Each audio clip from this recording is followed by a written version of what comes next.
오늘 저는 주신 말씀을 통해서 하박국의 기도라고 하는 제목을 가지고 하나님 말씀을 증거하겠습니다. 우리가 사는 세상 가운데 우리가 이해할 수 없는 일들을 우리가 많이 겪게 됩니다. 악인들이 득세하고 또 의인들이 여러 모양으로 고통당하는 것을 우리가 볼 때가 그렇습니다. 왜 이런 일이 벌어집니까? 왜 이런 일이 하나님께 우리가 기도할 수도 있고 의문을 우리가 가질 수도 있습니다. 여전한 전쟁이 계속되고 있고 또 기근과 전염 여러 가지 혼란한 이 지구촌의 상황 가운데서도 우리가 하나님 왜 이렇습니까? 라고 한편으로 생각을 할 수도 있지만 또 한편으로는 이 모든 것을 하나님이 주관하시고 하나님이 하신다는 사실을 우리가 깨닫게 되는 것입니다. 하나님께서는 남유다가 그들의 죄로 말미암아 하나님의 심판을 받게 되어서 바벨론의 포로가 되지 않습니까? 앞으로 될 것인데요. 바벨론의 포로가 되고 그리고 70년 이후에는 하나님께서 그들을 다시금 회복시켜 주심을 말씀하고 있는 것입니다. 하박국이 그 답을 받고 난 다음에 뭘 했는가? 하박국은 그 말씀을 받은 다음에 답을 받았잖아요. 그 다음 뭘 했는가? 하박국은 하나님께 기도를 했습니다. 이것이 바로 우리 믿는 성도의 진정한 모습이어야 하는 것입니다. 무슨 말인가 하면 우리가 어떤 상황에 있어도 어떤 처지에 있어도 어떤 순간에 있어도 우리는 절대로 하나님께 기도하는 것을 잊지 말아야 한다는 것을 말씀하는 것입니다.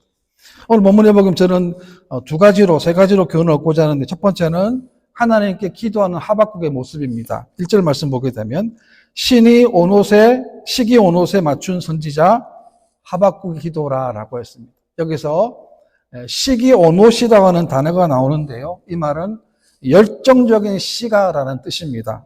빠른 리듬과 열정의 감정의 변화를 유도하는 음악의 한 형태인데 이런 마음을 가지고 하나님께 기도를 한 거예요. 왜 그럴까요? 답을 얻었기 때문에 그렇습니다. 어떤 기도입니까? 2절 보게 되면 여호와여 내가 주께 대한 소문을 듣고 놀랐나이다.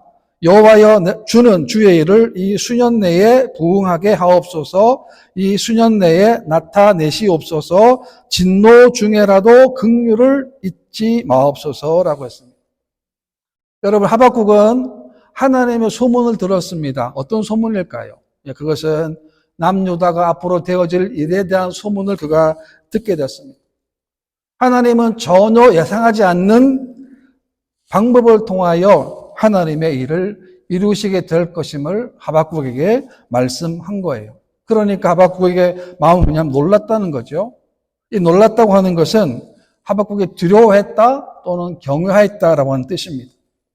그렇습니다. 우리가 하나님의 말씀의 비밀을 알게 되면 우리도 하박국처럼 이런 놀라움이 있어야 하는 것입니다.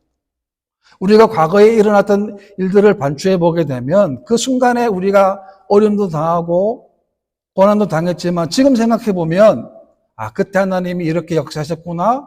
하나님이 이렇게 나와 함께 하셨구나 사실을 깨닫게 된다는 거죠. 그래서 놀라운 것이고 그래서 우리가 하나님께 감사할 수 있는 겁니다.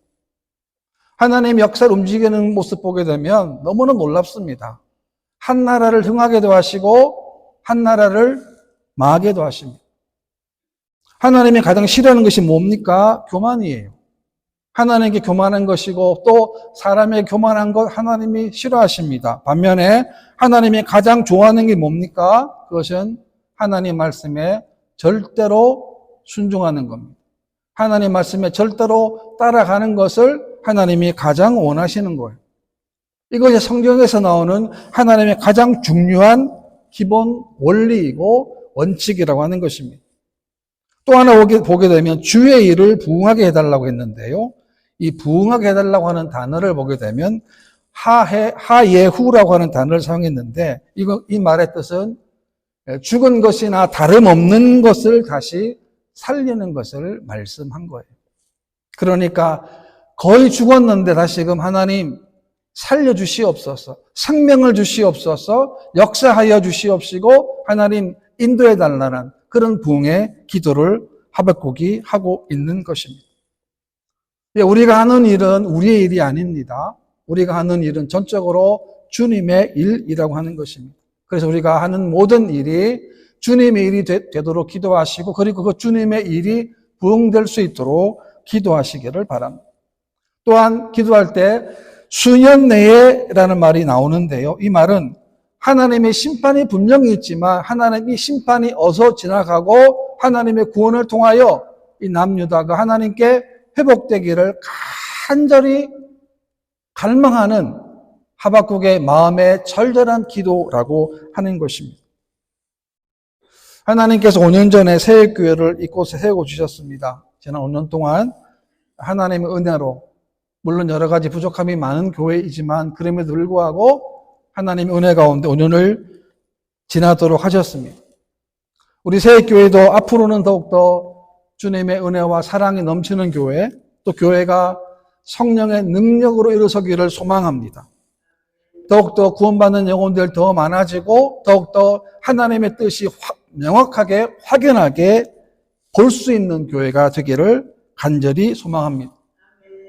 교회는 기도하는 곳입니다. 교회는 기도해야 살아납니다. 무슨 말이냐 하면 성도가 함께 모여서 기도해야 성도도 살고 교회도 살고 하나님의 뜻도 살게 된다는 겁니다. 그러나 기도하지 않으면 하나님의 뜻을 제대로 분간할 수 없습니다. 그러니까 기도하지 않게 되면 세상 가운데 그냥 흘러가는 그런 신앙이 정도밖에 될 수 없는 것입니다. 여러분, 기도하지 않으면 하나님의 능력이 나타나지 않게 된다는 겁니다. 얼마 전에 한국의 유명 연예인이 여기 밴쿠버에 있는 아주 대형 마트에서 사인회를 했습니다. 물론 밴쿠버이기 때문에 여러 연예인들이 찾아와서 즐길 수 있는데 그분은 특이하게 여기 와서는 대형 마트에서 사인을 했어요. 왜 사인을 했는가 봤더니 그분이 하는 일이 뭐냐면 온라인으로 주로 김치를 파는 사업을 하는 분이었어요. 그분이 밴쿠버 왔기 때문에 여러 관광지가 많지 않습니까? 위스를 가든가 또 스탠리 파크를 구경하든가 아니 멀리 로켓을 갈 수도 있습니다. 그러나 그분이 가장 중요한 게 뭐겠습니까? 다름이 아니죠. 자기 회사에 온라인으로 김치를 판매하는 것을 홍보하기 위해서 여기까지 온 거예요. 그 사진을 보니까 그분이 한 게 사인을 해주고 사진을 찍었어요. 그래서 자기 회사를 홍보하는 거죠. 만약 여기까지 왔는데 김치 팔려고 김치를 홍보하러 여기까지 왔는데 김치 홍보는 하지 않고 만약에 놀다가 갔다고 여행만 하다 갔다고 한다면 여기에 밴쿠버에 온 이유가 전혀 될 수 없는 겁니다. 목적을 바르게 수행하지 못한 것입니다. 마찬가지로 저와 여러분들이 해야 할 일이 뭔가? 그것은 한 영혼을 건지는 것이고 한 영혼을 구원하는 겁니다. 우리를 통해서, 우리같이 부족한 사람을 통해서, 우리같이 연약한 사람을 통해서, 우리같이 연약한 교회를 통해서 한 영혼이 구원받고 그 가정이 구원받고 그 자녀가 구원받게 하는 것, 그것이 바로 우리의 역할이고 임무이고 사명이라고 하는 것입니다. 이것은 물론 인간의 힘으로 될 수 없습니다. 능으로 될 수 없습니다. 오로지 성령의 힘과 성령의 능력으로 가능한 것입니다. 이제 우리 새해교회는 5년이 지났으니까 저는 간절히 소망하는 것은 우리가 더욱더 성령의 능력으로 무장해야 한다는 것입니다. 잘 들으세요. 포장하라는 말이 아닙니다.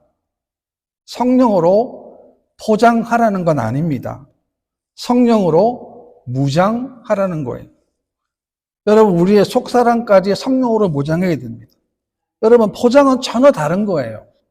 전혀 다른 겁니다. 우리는 내 뼛속까지, 내 신비까지, 내 마음까지 하나님의 성령으로 무장해야 하는 것입니다. 그래야 우리가 하나님의 사명을 온전히 감당할 수 있는 겁니다.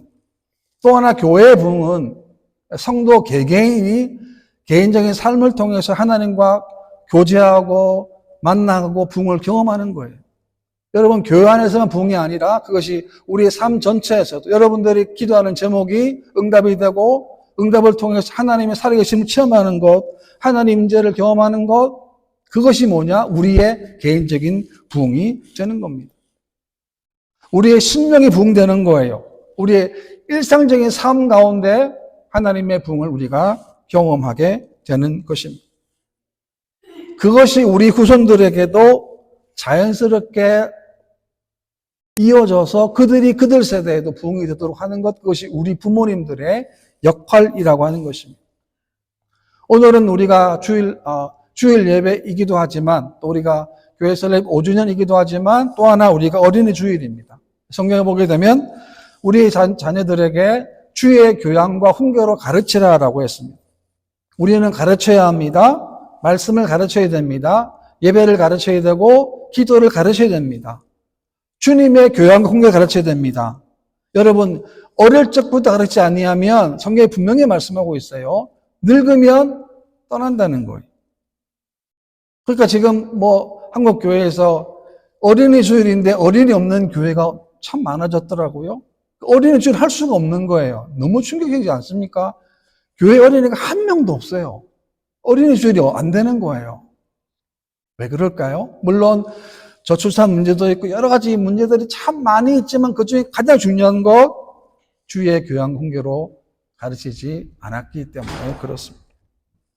이런 부흥이 뭐냐? 이런 부흥은 개인의 부흥을 뛰어넘어서 공동체의 부흥까지 나는 거죠. 그러니까 부흥이라는 것은 자기 희생이 없이는 될 수 없는 겁니다. 내가 희생하고, 내가 헌신하고, 내가 봉사하는 그 결과가 하나님의 부흥을 우리가 맛보게 되는 것입니다. 우리 인생 가운데서도 여러분 뒤돌아보면 실수도 많았고 잘못도 많았고 또 때로 실패도 하기도 했습니다. 이것이 하나님과의 관계에서도 그런 모습도 있었고 또 우리가 사랑과의 관계에서도 이런 모습들이 있었습니다. 그러나 그런 과거의 실수가 나의 발목을 잡게 해서는 안 된다라고 하는 것입니다.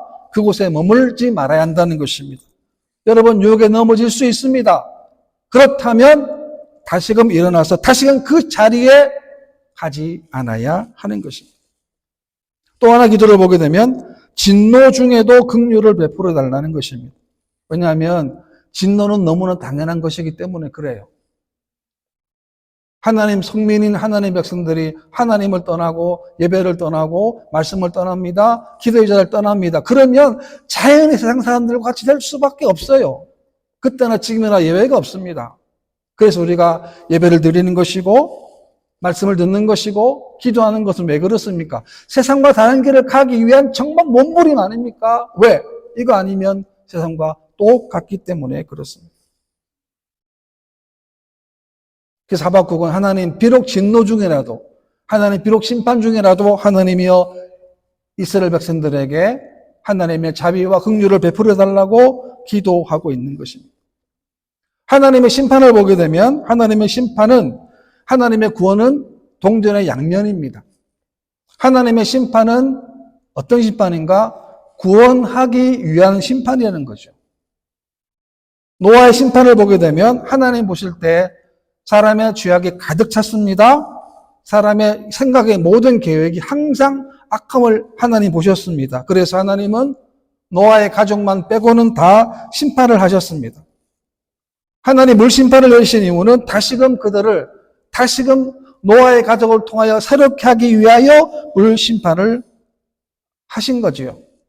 여러분, 창이라든 물이 어마어마한 물이 어떻게 빠집니까? 하나님께서 바람을 부르셔서 바람을 사용하셔서 물이 줄어들게 하신 거예요. 생각을 해보세요. 서울을 예를 들면은 서울에 북한산이 높지 않습니까? 북한산. 북한산에 그 높은 산까지 만약에 물이 찼다. 어떻게 빠지겠습니까? 어디로 빠지겠습니까? 다 물인데 하나님은 바람을 통해서 그 물을 더 사라지게 하셨습니다. 그 노아의 방주에는 노아의 가족만 있는 것이 아닙니다. 짐승도 하나님이 태웠습니다. 어떤 짐승입니까? 여러분, 정결한 짐승이 있고 또 부정한 짐승이 있잖아요. 정결한 짐승은 7쌍을 태우게 하고 부정한 것은 2쌍씩 태우게 했습니다. 이게 왜 하나님은 정결한 짐승을 더 많이 태우게 하셨겠습니까? 물론 노아 가족이 먹어야 되기 때문에 먹는 식용으로도 사용하겠지만 노아가 방주에서 나왔을 때에 하나님께 제사를 드리기 위해서 하나님은 더 많이 그 배에 태우게 하신 것입니다. 마찬가지로 비록 남유다가 자신들의 죄로 말미암아 바벨론의 포로를 받는 시간이지만 그러나 그 시간 동안에 하나님 다시금 그들에게 회개의 기회를 허락해 주셔서 다시금 회복되고 다시금 하나님 자녀답게 살 수 있도록 해달라는 하박국의 기도를 하고 있는 것입니다. 그 다음에 두 번째는 하나님 심판의 모습인데요. 3절 보게 되면 하나님이 대만에서부터 오시며 거룩한 자가 바란산에서부터 오시는도다 셀라. 그의 영광이 하늘을 덮었고 그의 찬송이 세계에 가득하도다 라고 했습니다. 놀라운 거 아닙니까? 하나님의 영광을 덮었다는 거죠. 그의 찬송이 세계에 가득하도다 라고 했습니다. 이것은 뭡니까? 하나님께서 원수를 멸하시고 이스라엘을 구원하게 되실 것임을 말씀하는 것입니다. 5절 말씀에도 보게 되면 역병이 그 앞에서 행하며 불덩이가 그의 발 밑에서 나오는도다 라고 했습니다. 이것은 역병이라는 것은 출애굽할 때에 애굽에 내렸던 하나님의 죄악 중에 한 가지였습니다. 하나님은 애굽 왕을 낮추시기 위해서 그 땅에 역병이라고 하는 재앙을 내리셨습니다. 출애굽 9장에 보게 되면 하나님은 이스라엘 백성들만 구별한 게 아닙니다. 이스라엘의 가축과 애굽의 가축도 완전히 구분하셨어요. 그래서 이스라엘에 속한 가축은 하나도 죽지 않도록 하셨어요. 소속이 금방 중요합니다. 제가 이 말씀 듣고는 저희 집에 어항에 고기 4마리가 있는데 너희는 참 행복한 고기다 제가 생각이 들었습니다. 왜? 소속이 하나님 믿는 가정에 너희들이 있으니까 그 생각이 들었어요. 왜? 하나님 그렇게 하시니까. 사람은 구분한 게 아닙니다. 동물까지도 하나님이 구분하신 것입니다. 6절 말씀에도 보게 되면 그가 서신즉 땅에 진동하며 그가 보신즉 여러 나라가 전율하며 영원한 산이 무너지며 무궁한 작은 산이 엎드러지나니 그의 행하심이 예로부터 그러하시도다 라고 했습니다. 우리가 사는 이 땅에도 죄를 짓게 되면 죄의 대가를 치러야 합니다. 자신의 지은 대가를 치러야 됩니다. 여러분, 이 세상의 심판과는 비교성 심판이 있는데 그것이 뭐냐? 바로 하나님의 심판이라고 하는 것입니다. 그때 심판 당할 때 성경에서 뭐라 그럽니까? 전율한다는 거죠. 전율한다는 거죠. 다시 말하면 하나님의 심판 앞에 두려워 떨지 않을 사람이 단 한 사람도 없다는 거예요. 왜? 하나님은 너무나 정확하게 심판하시기 때문에 그렇습니다. 그래서 영원한 산이 무너진다고 그랬습니다. 무궁한 작은 산이 엎드려진다라고 했습니다. 내가 믿었던 것, 내가 의지했던 것이 뭐가 된다는 거죠? 다 무너지고 다 사라지게 된다라고 하는 것입니다. 마지막 때 우리는 뭘 기다립니까? 예수님의 재림을 기다립니다. 성경 말씀 보게 되면 요한복음 5장인데요. 내가 진실로 너희에게 이르노니 내 말을 듣고 또 나 보내신 이를 믿는 자는 영생을 얻었고 심판에 이르지 아니하나니 사망에서 생명으로 옮겼느니라 라고 했습니다. 여러분, 옮길 것이 아니고 이미 옮겼다는 거예요. 어떻게 해요? 예수를 믿으면 사망이 아니고 우리는 영원한 생명길로 간다는 것입니다. 그 기준이 뭡니까? 예수를 믿느냐, 예수를 믿지 않느냐라고 하는 것입니다. 또한 믿지 아니하는 자는 하나님의 독생자의 이름을 믿지 아니하므로 벌써 심판을 받은 것이니라라는 말씀이 있습니다. 무슨 말입니까? 예수를 믿지 않으면 그것 자체가 벌써 하나님의 심판이라고 하는 거예요. 그러니까 예수를 안 믿게 되면 그 심판 상황을 쭉 계속 가는 겁니다. 그러다가 마지막에 죽음으로 어떤 심판입니까? 어떤 심판입니까? 영원한 하나님의 징벌, 영원한 진노의 심판을 받게 된다는 것입니다. 그것이 어떠냐? 예로부터 그렇게 행해왔다라고 성경은 말씀하고 있는 것입니다. 하나님은 시대마다 이스라엘의 범죄와 악행에 대하여 심판하셨습니다. 대표적으로 사사기들을 보게 되면 이스라엘 백성들이 하나님의 은혜를 맛보면 또 교만합니다. 하나님 떠납니다. 우상을 섬깁니다. 하나님 징계하세요. 그럼 또 하나님 또 돌아옵니다. 그렇게 계속 반복되는 거예요. 하나님은 그들에게 어떻게 징계하셨습니까? 이웃나라를 통해서 징계하신 거예요. 그러니까 우리가 이 땅 살아갈 동안에 우리 한 사람 한 사람의 삶의 모습이 얼마나 중요하고 왜 중요한가를 분명히 말씀하고 있는 것입니다. 베드로서 3장 말씀 보게 되면 그러나 주의 날이 도둑같이 오리니 그 중에 있는 모든 일이 드러나리로다 라고 했습니다. 모든 일이 다 드러나는 거예요. 우리는 하나님의 심판 앞에 멸망받을 수밖에 없는 죄인들입니다. 우리에게는 수많은 죄가 있습니다. 남한테 말 못할 수많은 죄가 우리 안에 있다는 거죠. 그러나 하나님은 예수님의 그 피로 말미암아 그 모든 죄를 다 사해 주셨습니다. 우리가 구원받은 자격은 전혀 없습니다. 오로지 하나님의 자비와 하나님의 긍휼과 하나님의 은혜라고 하는 것입니다. 세상은 갈수록 더 혼란해질 것입니다. 갈수록 더 혼미해질 것입니다. 그러나 우리는 하나님의 자녀이기 때문에, 적어도 우리가 하나님 믿는 백성이기 때문에 우리는 하박국서의 말씀처럼 우리는 언제나 믿음으로 말미암아 살아가야 함을 말씀하고 있는 것입니다. 여러분, 우리의 귀가 세상에 있는 어떤 말이 아닙니다. 언제나 하나님 말씀에 우리가 촉구할 곤두 세워야 합니다. 왜? 우리가 사는 시대가 말세이기 때문에 그렇습니다. 여러분, 세상 방법 따라가게 되면 어떻게 됩니까? 우리가 넘어지게 되는 거예요. 비참해집니다. 얼마나 비참해집니까? 새해교회가 이제 오전이 되었습니다. 우리 새해교회에도 또 저 여러분 삶 가운데도 오늘 주신 말씀처럼 부흥이 임하기를 정말 간절히 소망합니다. 내 마음속에 하나님, 내 생각 속에 이 마귀가 주는 악한 생각들을 여러분 끊임없이 들어옵니다. 악한 마귀의 생각들이. 그럴 때마다 끊임없이 그것을 다시 내뱉어야 되는 거예요. 하나님의 생각이 내 마음에 안 들어오도록 지켜주시고 내 마음속에 항상 거룩한 하나님의 말씀을 통해서 하나님이 원하는 거룩한 삶의 모습까지 갈 수 있는 그 부흥을 경험하는 저와 여러분 되시기를 주님의 이름으로 축원합니다.